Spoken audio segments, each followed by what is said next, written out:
Hello everyone, myself Anirudh Kanwar. I am a second year MBBS student at doctor SNMC Jodhpur. आज का अपना topic है erythropoiesis. Basic definition क्या होती है इरिथ्रोपोइसिस की कि ये वो प्रोसेस होती है जिससे आरबीसी प्रोड्यूस होता है। ये अपन को सबको पता होता है, लेकिन which is from erythropoietic stem cell, ये अपन को एक वर्ड ऐड करना होता है जो अपन को फर्स्ट ईयर के पेपर के अंदर लिखना होता है।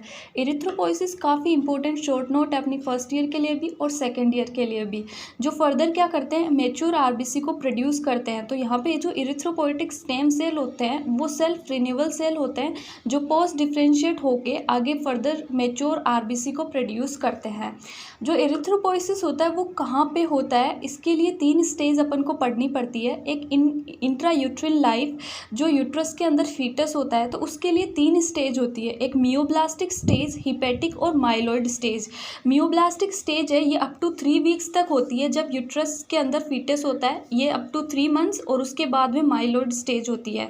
अपन ने सब ने पढ़ा है कि योग सेक से आरबीसी का सिंथेसिस होता है, लेकिन कब तक होता है, ये 3 वीक्स तक होता है और यूट्रस के अंदर होता है, फीटस के अंदर। ठीक है, अब तुम इसको मेमोराइज कर सकते हो, M for myoblastic, M for mesoderm, और तुम्हें एक एक्स्ट्रा वर्ड ऐड करना है योग सेक, ताकि तुम्हें आगे भी ये ट्रिक काम आएगी।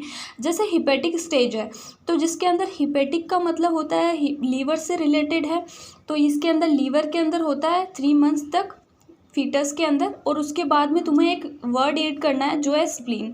तो 2 तुमने याद कर लिए। तीसरी है तुम्हारी माइलॉइड स्टेज, जिसके अंदर अपन को पता होता है कि फर्दर बोन मेरो के अंदर होती है। ये तो फीटस की कहानी हो गई जब वो यूट्रस के अंदर था।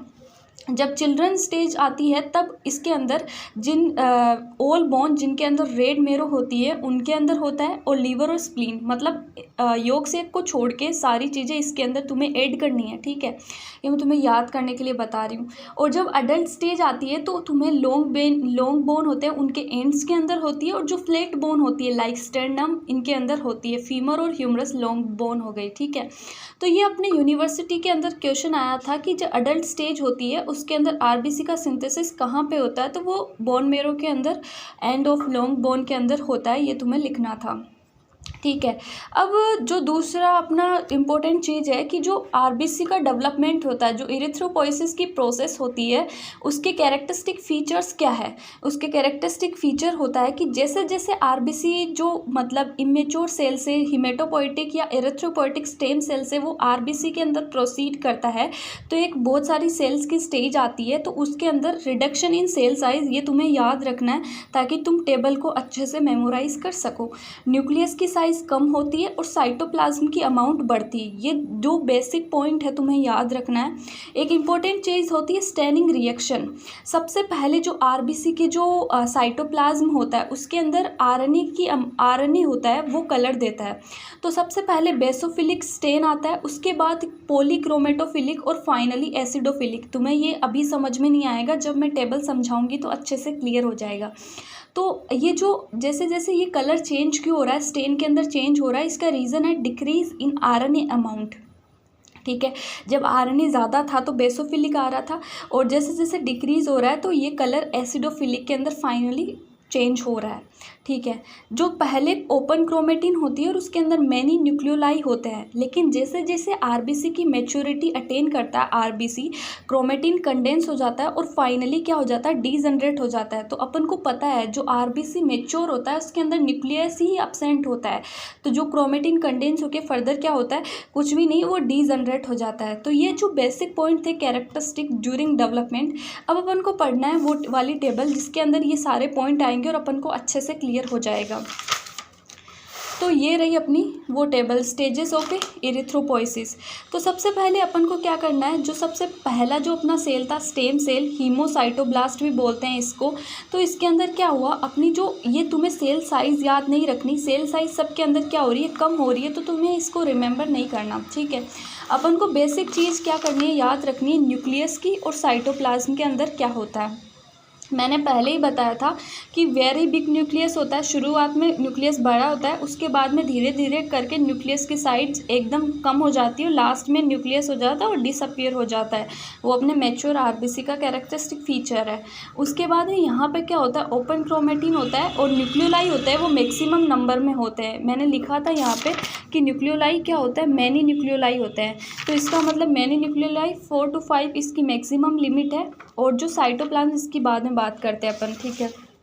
सबसे पहले हो गया अपना हीमोसाइटोब्लास्ट, फिर दूसरा है अपना pro erythroblast. Pro erythroblast cell size नहीं याद रखनी। उसके बाद में ये क्या है, ये वेरी बिग न्यूक्लियस था, न्यूक्लियस की साइज़ कम हुई, ऑक्यूपाइज 3/4 ऑफ ओनली सेल। यहाँ पे 3/4 को ही ऑक्यूपाई कर रहा है। क्रोमेटिन अभी भी ओपन क्रोमेटिन है, कंडेंस होना स्टार्ट नहीं करा। जिस स्टेज में कंडेंस होती है, अब अपन को वो अलग से स्टेज होती है, तो उसको अपन को याद करना है कि जो भी चेंज हो रहा है वो चीज़ें अपन को याद करनी है। न्यूक्लियोलाई यहाँ पे 4 to 5 थे, यहाँ पे 2 से 3 हो गए। न्यूक्लियोलाइज क्या हो रहा है, कम हो रहा है, ठीक है। फिर क्या हुआ, अर्ली नॉर्मोब्लास्ट। जो नॉर्मोब्लास्ट होती है उसकी 3 स्टेज होती है, अर्ली, इंटरमीडिएट और लेट। इनके अंदर साइज डिक्रीज होती रहती है, ये हर जगह साइज डिक्रीज हो रही है, अपन को पता है। फिर क्या हुआ, यहाँ पे नो न्यूक्लियोलाइज, तो ये अलग से स्टेज है, तो अपन को यहाँ पे ये पॉइंट नोट करना है कि no nucleolus is observe in which stage. ये अपनी आ गई अर्ली नॉर्मोब्लास्ट, ठीक है। फिर अपन को जो इंटरमीडिएट नॉर्मोब्लास्ट है उसके अंदर क्या हुआ, न्यूक्लियस साइज फर्दर डिक्रीज, अपन को पता है, और क्रोमेटिन कंडेंस होना स्टार्ट हो गई थी अर्ली नॉर्मोब्लास्ट के अंदर। अभी क्रोमेटिन फर्दर कंडेंस होएगी, ठीक है, ठीक है। तो कुछ ज़्यादा चेंज नहीं हुआ, न्यूक्लियस साइज डिक्रीज हो रही है, पहले भी डिक्रीज हो रही थी, ठीक है। अब अपना आया लेट नॉर्मोब्लास्ट। लेट नॉर्मोब्लास्ट के अंदर साइज फिर डिक्रीज हो रही है। अभी न्यूक्लियस बहुत ज़्यादा स्मॉल हो गया, लेकिन इसके अंदर कुछ अलग है, इसके अंदर कार्ट व्हील अपीयरेंस दिखती है अपन को न्यूक्लियस वाले न्यूक्लियस के अंदर। तो ये अपन को याद रखना है कि कार्ट व्हील, यहाँ पे अलग से अपन को पॉइंट नोट करने हैं कि जो कार्ट व्हील अपीयरेंस होती है वो अपन को कहाँ दिखती है, तो वो अपन को लेट नॉर्मोब्लास्ट के अंदर दिखती है, ताकि अपन को अलग से ये टेबल अच्छे से याद हो जाए। रेटिकुलोसाइट और इरिथ्रोसाइट होते हैं, ये एक दूसरे के भाई होते हैं, मतलब एक दूसरे के अंदर से काफ़ी सिमिलरिटी होती है। इसके अंदर कोई न्यूक्लियस नहीं होता, इसके अंदर भी नहीं होता, इसके अंदर बस आरएनए का रेमिनेंट होता है। इसीलिए जो रेटिकुलोसाइट होता है वो आरबीसी के अंदर बनता है, तो उसको कितने डेज लगते हैं, अपन लिखते हैं कि 2 डेज लगते हैं। वैसे नॉर्मल इंडिविजुअल के अंदर 24 आवर्स लगते हैं। ये जो डेज़ है ये डिपेंड करता है हीमेटोक्रिट वैल्यू के ऊपर। हीमेटोक्रिट क्या होता है, मतलब बेसिकली हीमोग्लोबिन की वैल्यू पे डिपेंड करते हैं। तो अपन बेसिक 2 डेज़ लेके रखते हैं, क्योंकि अपनी इंडिया के अंदर मोस्टली एनीमिक पेशेंट है, तो अपन 2 डेज़ रखते हैं कि अप्रोक्स 2 डेज़ के अंदर रेटिकुलोसाइट आरबीसी के अंदर बन जाएगा, मैच्योर हो जाएगा, ठीक है। ये तो अपनी इसकी हो गई। अब साइटोप्लाज्म के अंदर क्या क्या चेंज होएगा। साइटोप्लाज्म के अंदर सबसे पहले डीप बेसोफिलिक है, अपन को स्टेनिंग याद रखनी है, और साइटोप्लाज्म की साइज के अंदर इंक्रीज होएगा, अपन को ये लिखते जाना है। और डीप बेसोफिलिक, ठीक है, deep basophilic, further less basophilic किसके अंदर आ रहा है, अर्ली नॉर्मोब्लास्ट के अंदर लेस बेसोफिलिक, और पॉलीक्रोमेटोफिलिक अपने आ रहा है इंटरमीडिएट नॉर्मोब्लास्ट के अंदर। तो ये पॉइंट अपन को लिख देना है कि जो इंटरमीडिएट नॉर्मोब्लास्ट है उसके अंदर अपने पॉलीक्रोमेटोफिलिक स्टेनिंग रिएक्शन है, ठीक है। फिर अपने रेटिकुलोसाइट के अंदर क्या है, एसिडोफिलिक आ गई। क्यों एसिडोफिलिक आ गई, क्योंकि पॉलीक्रोमेटोफिलिक एक बीच की स्टेज आ गई जो अपने इंटरमीडिएट नॉर्मोब्लास्ट में है। लेट नॉर्मोब्लास्ट के अंदर अपने बेसोफिलिक आ गया, लेस बेसोफिलिक, लेस बेसोफिलिक के बाद में एसिडोफिलिक, फर्दर एसिडोफिलिक। ऐसे अपन को ये स्टेनिंग रिएक्शन को याद रखना है। कैसे याद रखना है, सबसे पहले हीमेटोसाइटोब्लास्ट जो स्टेम सेल है उसके अंदर डीप बेसोफिलिक, प्रो इरिथ्रोब्लास्ट के अंदर उससे डीप बेसोफिलिक, मतलब उससे कम डीप बेसोफिलिक, फिर अर्ली नॉर्मोब्लास्ट के अंदर लेस बेसोफिलिक। इंटरमीडिएट वाला अपन को याद रखना है क्योंकि इसके अंदर पॉलीक्रोमेटोफिलिक थोड़ा अलग। लेट नॉर्मोब्लास्ट के अंदर अपन को अब क्या करना है, लेस बेसोफिलिक, यहाँ पे लेस बेसोफिलिक, जैसे कि कोई स्टेज अटेन करता है तो उससे कम बेसोफिलिक, फिर रेटिकुलोसाइट के अंदर एसिडोफिलिक, फिर एसिडोफिलिक, ऐसे अपन को ये याद रखना है, ठीक है। और न्यूक्लियस के अंदर सारे के अंदर अपन को ओपन क्रोमेटिन, उसके बाद में न्यूक्लियोलाई की साइज, न्यूक्लियोलाई कम हो गए और न्यूक्लियस की साइज डिक्रीज हो गई। और no nucleoli observe at early normoblast, ये अलग से स्टेज रिमेंबर रखनी है। फिर यहाँ पे अपने cartwheel appearance observe in late normoblast and no nucleus is present in reticulocyte and erythrocyte के अंदर नील, ठीक है। एक चीज़ अपन को और याद रखनी है, जो ये इरिथ्रोब्लास्ट है, इरिथ्रोब्लास्ट है, इसको प्रो इरिथ्रोब्लास्ट नहीं, इरिथ्रोब्लास्ट जो सेल है, इनके अंदर अपन को हीमोग्लोबिन ऑब्जर्व होता है। सबसे पहले हीमोग्लोबिन इन्हीं के अंदर होता है, लेकिन वो नॉर्मल माइक्रोस्कोप से होता है। लेकिन अगर अपन को नॉर्मल नहीं, इलेक्ट्रॉन माइक्रोस्कोप से ऑब्जर्व होता है हीमोग्लोबिन। लेकिन अगर अपन को नॉर्मल माइक्रोस्कोप से हीमोग्लोबिन देखना है तो अपन को अर्ली नॉर्मोब्लास्ट के अंदर ऑब्जर्व होएगा। लेकिन एक चीज़ अपन को याद रखनी कि अगर अपन को एग्जाम में पूछे जाए कि सबसे पहले हीमोग्लोबिन की अपीयरेंस अपन को किस में देखने को मिलती है, तो अपन को इरिथ्रोब्लास्ट ही लिखना है, ठीक है। लेकिन अगर बोले कि with a normal microscope, normal जो होता है उसके अंदर अपन को नॉर्मोब्लास्ट के अंदर ही ऑब्जर्व होता है, ठीक है। फिर इसको, इनके जो अलग अलग नाम है, अर्ली नॉर्मोब्लास्ट को मैं बोल सकती हूँ, इसको बेसोफिलिक, लेस बेसोफिलिक है। तो इसका जो इंटरमीडिएट नॉर्मोब्लास्ट है, इसका दूसरा नाम होता है पॉलीक्रोमेटोफिलिक नॉर्मोब्लास्ट, क्योंकि इसके अंदर साइटोप्लाज्म का ये स्टेंस शो होता है अपन को। और जो लेट नॉर्मोब्लास्ट होता है, इसको अपन बोलते हैं ऑर्थोक्रोमेटोफिलिक नॉर्मोब्लास्ट, ठीक है। इसके अंदर इसको बोलते हैं, ये क्वेश्चन भी आया हुआ पीजी के अंदर। और इरिथ्रोब्लास्ट को अपन प्रो नॉर्मोब्लास्ट भी बोल सकते हैं, क्योंकि नॉर्मोब्लास्ट से जस्ट पहले ही अपीयर होता है, ठीक है। तो ये अपनी टेबल है, मैंने समझाने की कोशिश की है कि होप आपको समझ में आई हो।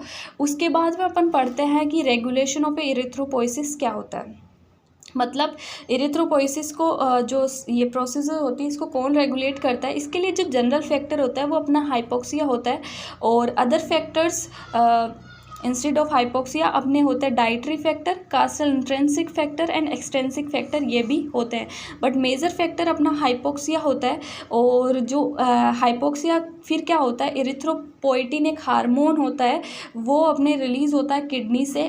सबसे मैक्सिमम अमाउंट किडनी से रिलीज़ होता है इरिथ्रोपोइटिन, बट लीवर से भी रिलीज़ होता है, ठीक है। फिर होता क्या है, जो hypoxia of kidney cause release of renal erythropoietic factor and that act on erythropoietinogen, जो एक अल्फा ग्लोबुलिन है, जो क्या बनाएगा, इरिथ्रोपोइटिन अपना हार्मोन बनाएगा, जो क्या करवाएगा, इरिथ्रोपोइसिस करवाएगा। तो जैसे ही अपने हाइपोक्सिया होता है तो इरिथ्रोपोइटिन रिलीज़ होता है किडनी से, और लीवर से भी होता है, लेकिन लीवर से जो 64% अप्रोक्स किडनी से होता है, और जो बचा 26% आई थिंक लीवर से होता है। और ये जो अपनी कैरेक्टरिस्टिक फीचर है, सारी स्टेजेस ऑफ इरिथ्रोपोइसिस अपन को याद रखना है, क्योंकि काफ़ी इंपॉर्टेंट टॉपिक है, सेकेंड ईयर के अंदर भी आता है, ठीक है। Thank you.